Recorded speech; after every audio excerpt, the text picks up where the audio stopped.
Seperti janji kita tadi, kita akan berbincang-bincang dengan orang nomor 2 di DKI Jakarta, Bapak Jarod Saiful Hidayat. Oh, selamat pagi, Pak. Selamat pagi. Selamat datang. Selamat datang di Indonesia Indonesia di rumah kami. Rumah kami yang sudah very Christmassy. Rumah kami sudah didekor loh, Pak. Ini agak panas, Pak. Hati-hati ada api di belakang. Ada api. Menyala terus ya. Api tak kunjung padam. Aduh, terima kasih loh Pak udah nyempetin datang pagi hari ini. Kami tahu Bapak sebenarnya capek gitu karena tadi malam udah belusukan ke sini sana gitu ya Pak. Tidak juga, Mas. Tapi tadi pagi datangnya naik apa nih? Naik Lexus atau naik motor? Saya naik mobil. Oh, naik mobil kali ini. Naik mobil kali ini. Kita naik motor. Kenapa? Karena rumah kita berdekatan begitu. Kalau naik motor kan ya percuma. Oh, jadi dekat banget dan jalannya besar. Kalau naik motor itu nanti kalau masuk di kampung-kampung, di gang-gang kecil ya. Supaya waktunya lebih cepat, lebih efisien, dan yang lebih penting lagi gitu, begini loh ya, pemimpin itu jangan disakralkan, jangan bahasa Jawanya disubyo-subyo. Apa ya. itu artinya Pak? Disakralkan itu jauh dari rakyatnya, ya. Pemimpin itu harus dekat dengan rakyat, dia harus bisa menjiwai apa yang menjadi harapan rakyat, apa yang menjadi keinginan rakyat. Dia juga harus, ya bahasa puitisnya itu bisa membaui keringatnya rakyat. Dia tidak boleh jauh dari rakyat. Dengan cara seperti itu dia akan bisa merasakan apa yang dirasakan oleh rakyatnya. Jadi itu sebetulnya. Nah, ini belusukan ini terinspirasi dari Presiden kita Pak Jokowi apa gimana nih Pak Jokowi? Ini kan sudah saya lakukan sejak tahun 2000 ya, ketika jadi wali kota Blitar ya. Tapi kalau di sana itu bisa lebih variatif. Bisa saya pakai sepeda, ya sepeda ontel gitu, sepeda onta gitu ya, bisa pakai sepeda motor gitu ya. Dan jarang kalau pakai mobil. Jadi paling banyak itu ya pakai sepeda dan pakai sepeda motor. Dan seringkali saya ke kantor juga pakai sepeda. Kenapa Ya. alasannya, Pak? Jadi di sana masih nyaman ya naik sepeda ya. Jadi kalau naik sepeda itu senangnya kalau di sana itu kan saya bisa bareng sama tukang sayur, kita naik sepeda toh sama tukang beca, dan di jalan kita bisa ngobrol. Nah, itu sesuatu yang kalau menurut saya itu sesuatu yang menggembirakan begitu loh. Menggembirakan begitu. Tapi kalau di sini saya pikir ya Mas Adrian, kalau pakai sepeda onta itu ya nggak cocok lah kan gitu kan ya. Nggak cocoknya karena? Satu jauh, dua macet, tiga khawatir nanti keserempet ojek, keserempet bajai kan gitu kan ya. Belum Belum lagi tingkat khusus. polusinya juga Tingkat relatif masih tinggi polusinya, di sini. tingkat Kurang baik buat polusinya, kesehatan, betul, gitu. Nanti betul, niatnya ya. mau kerja, tapi Iya, malah jadi sakit. terpapar sakit. Nah itu loh. Iya betul. Tapi Pak banyak yang melihat kayaknya, oh ini kan kalau yang belusukan begini banyak. Sekarang semua menteri juga belusukan. Apa ini betul-betul belusukan dari hati? Atau Begini. banyak yang melihat ini pencitraan saja Pak? Kalau penceritaan atau tidak itu nanti dilihatnya di lapangan.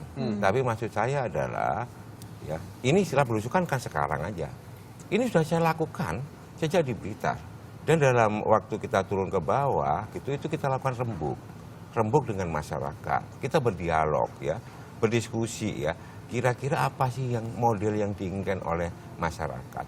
Pernah satu ketika itu saya masuk di daerah di Blitar ini ya, di belakang pasar. Di belakang pasar itu terkenal dengan daerah yang ya maaf ya kumuh, banyak preman. Ya biasanya kan begitu ya. Bronx deh. Bronx lah gitu.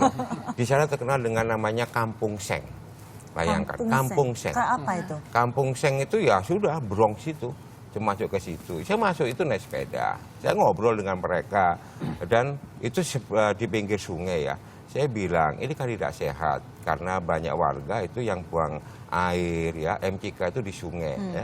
Maka kita rembuk di situ, kita jadilah program sanitasi masyarakat. Kita bikin sepit yang besar sekali begitu yang bisa menampung orang sekampung itu dan dikerjakan bersama-sama dengan mereka. Ya, misalnya begitu ya. Nah, ini dengan rembuk seperti itu dia ini seperti sepit yang besar itu kemudian kita olah. Ya, itu jadi biogas. Karena besar sekali, atasnya itu kita gunakan untuk senam kesegaran jasmani, untuk main pingpong, ya toh, untuk rembuk warga, kegiatan masyarakat, ya, misalnya begitu. Ini kita lakukan dengan cara seperti itu. Oke. Nah, kita banyak sekali mendapatkan inspirasi dari masyarakat. Dari belusukan ini, jadi bukan sekedar belusukan aja. Jadi bukan sekedar lihat doang, tinggal lihat, tinggal. Nah, kalau Pak Jarod selama di Blitar, sekarang kan sudah kita undang nih menjadi wakil gubernur. Ada nggak yang ingin Bapak mungkin terapkan di Kota Jakarta, terutama misalnya untuk penanganan, ya kalau nggak kemacetan, misalnya untuk banjir gitu. Ada nggak yang sudah dalam ide Bapak nih untuk agenda ke depan? Tentu saja ada, ya. Dan itu akan meneruskan program Pak Jokowi dan Pak Basuki. Karena kita meneruskan dan menuntaskan apa yang sudah dijanjikan, ya. Jadi kita tidak macam-macam, tidak neko-neko, yang sudah ada inilah kita akan lebih dalami. Saya begini, misalnya Kampung Deret. Kampung Deret ini kalau menurut saya ini kan penataan kawasan kumuh, ya, perkampungan kumuh. Ini salah satu varian. Mungkin ada dengan Kampung Deret yang baru sama sekali, tapi mungkin ada pola yang lain. Tapi esensinya adalah penataan lingkungan, penataan perkampungan. Itu satu. Yang kedua, kita fokus langsung kepada ini peningkatan kualitas manusia itu di keluarga. Di keluarga, misalnya begitu ya. Saya sedih sekali kalau misalnya masyarakat ini sakit sedikit aja ke rumah sakit, sakit sedikit aja ke rumah sakit. Padahal untuk sakit yang sifatnya itu primer itu cukuplah di puskesmas, tidak perlu ke rumah sakit, ya. Supaya rumah sakit betul-betul melakukan tindakan tersier, ya. Jadi fokusnya ke situ, ke rumah. Nah, rumah itu ada di perkampungan itu. Saya sudah diskusi sama Pak Basuki, ya. Kira-kira tugas gua apa nih? Kan begitu. Jawabannya apa tuh, Pak? Pak Basuki bilang, sudahlah Mas, saya kan kenal dengan beliau udah lama sekali. Ya sudahlah Mas, kita sudah nggak ada pembagian kerja yang kaku-kaku lah. Mari kita berebut kerja, mana yang cepat begitu ya, mana yang mendesak kerjakan saja, tapi tetap kita koordinasikan, kita bicarakan. Tapi ada beberapa yang Mas bisa lakukan, misalnya ya penataan kampung kumuh, revitalisasi pasar-pasar tradisional, ya, terus optimalisasi keberadaan taman-taman kota, ya seperti itulah. Wah, yang berat-berat malah dikasihnya ke Pak Jarod. Secara kalau di sana kan memang waktu itu cukup sukses, bisa menata pasar pedagang kaki lima, ya kan, preman-preman gitu. Dan di Jakarta beda loh Pak, preman Blitar sama preman di sini. Loh, preman sini jauh lebih baik. Oh gitu? Gimana tuh? Lebih baik udah pernah itu. ketemu Sudah pernah lah. Oh, udah. Kalau malam itu kan saya mesti nongkrong. Pak, berarti kasih bocoran dong kalau misalnya ini mau mengatur pasar-pasar tradisional kita nanti jadi kayak pasar Santa nggak tuh yang udah keren itu Pak, ke depannya? Setiap pasar itu mempunyai karakter sendiri-sendiri, mempunyai ciri khas sendiri-sendiri, ya. Apa yang dilakukan di pasar Santa mungkin saja bisa direplikasi di pasar yang lain, tetapi tidak langsung seperti itu. Nah, untuk bisa merevitalisasi pasar tradisional, kita harus tahu nih sejarahnya. Kau ingat nggak, zaman kita kecil dulu Mas Andian ya, pasar itu didesain per hari. Per hari? Hari, ada hari-harinya, hari pasarnya ada. Hari pasar ya. Hari pasar ada. Contoh di Jakarta itu ada namanya pasar Minggu. Pasar itu artinya pasar Rebo, kan gitu. Itu artinya ya pada hari itu ramai sekali. Ya nggak? Ada pasar Jumat, kan gitulah. Kalau di Jawa itu ada lagi pasaran gitu ya. Ada pasar Legi, ada pasar Wagi, kan begitu. Nah, masing-masing itu punya karakter sendiri-sendiri. Kalau kita ingin tahu, ya. Ini akan ditonjolkan nanti berarti Pak ya. Karakternya apa? Kan begitu ya. Dan ini akan kita tonjolkan, kita akan bangun pasar yang ya bersih, ya tidak bau, tertata baik, ya. Yang lain deh ngobrol dengan orang yang pengalaman belusukannya itu udah makan asam garam gitu. Benar, ya Cid. udah kemana-mana. Tapi kalau misalnya tadi kan kita ngomongin soal pasar nih Pak, terus semalam itu kan misa ya, misa dan hari ini Natal. Kan Bapak baru keliling-keliling nih, gitu kan. Bagaimana situasinya tuh Pak di Jakarta sendiri? Situasi Jakarta, syukur alhamdulillah. Perayaan misa kemarin sampai dengan pagi kita pantau itu aman, baik gitu ya. Sehingga saudara-saudara kita umat Kristiani itu bisa menjalankan ibadah dengan hikmat, dengan baik ya. Dan saya bisa melihat wajah-wajah kegembiraan yang menyinarkan, menyebarkan rasa kasih, sayang dan kedamaian di Jakarta ini. Saya juga bisa merasakan semua umat Kristiani lagi berdoa khusyuk supaya Jakarta tidak turun hujan lebat. alhamdulillah tercapai. Kan gitu ya. Ya, turun hujan cuma rintik-rintik. Ini kan semua berkat doa kita semua. Nah, kalau yang paling berkesan kunjungan ke gereja yang mana, Pak? Saya semuanya berkesan sih. Semuanya berkesan. Semuanya berkesan, tapi itu ada satu gereja yang lagi direnovasi. Saya masuk di susteran begitu ya. Kita ngobrol sama suster-suster itu ya.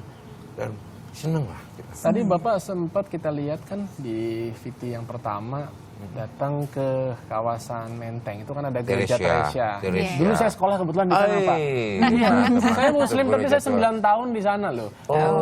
Saya pengen tanya, Bapak tadi kan juga memberikan bantuan ya, donasi gitu. Kenapa kok berikan donasinya justru malah di gereja yang Teresia, kita lihat sudah di daerah lingkungan elit? Iya, jadi semua yang kita kunjungi kita berikan donasi ya. Itu kan juga untuk umat ya, untuk umat supaya tidak ada diskriminasi ya. Itu tentu saja gereja Teresia itu gereja yang tua, yang elit begitu. Itu kan juga akan melakukan misalnya bakti sosial, ya kan? Bisa disalurkan lagi oleh mereka. Dan jaringannya mereka juga mungkin sudah lebih besar gitu ya Pak ya. Kan, begitu, gitu. Nah, kalau misalnya melihat dari situasi dan kondisi Jakarta sekarang sudah aman ya Pak ya, sudah pokoknya toleransi beragama sudah mulai membaik. Tapi pengamanan masih dilakukan di beberapa gereja. Harus. Kita harus selalu waspada, kita harus hati-hati dan kita tidak boleh lengah. Kami selalu berkoordinasi dengan polisi, dengan TNI ya, dengan organisasi-organisasi sosial kemasyarakatan dan semua pihak ya. Termasuk kami juga menyediakan petugas kita, Satpol PP, Dinhub, kita turunkan semua. Ini adalah satu bentuk kita bahwa kita tuh saling bertoleransi. Sama ketika saya umat Islam itu merayakan Idul Fitri, itu juga sama semua kan seperti itu ya. Itu yang kita cari. Oke, terima kasih banyak Pak Jarod nih sudah mampir, sudah berbagi pengalaman tadi malam dan juga sharing tentang kegiatan waktu pas dulu lagi di Blitar dan juga rencana Bapak ke depan bersama dengan Pak Basuki untuk membuat Jakarta ini menjadi lebih baik dari sebelum-sebelumnya. Ya kan? Semangatnya hari ini kita sudah dapat nih. Supaya lebih semangat lagi, Pak Jarod kita harus kasih hadiah. Kado Natal.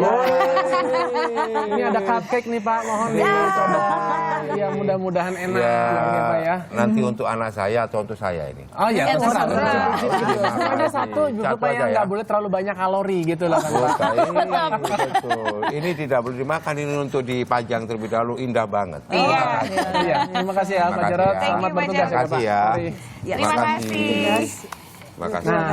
Di sini aja Pak Kita dulu Pak. bareng-bareng dulu Pak di sini Pak. Nah, masih dalam suasana Natal kita lihat ya kan uniknya pohon Natal. Benar. Ini ada di sini, tapi juga ada di dunia. Betul sekali. Kami akan hadirkan semuanya sesaat lagi. Tetaplah bersama kami di sini di Indonesia Morning Show.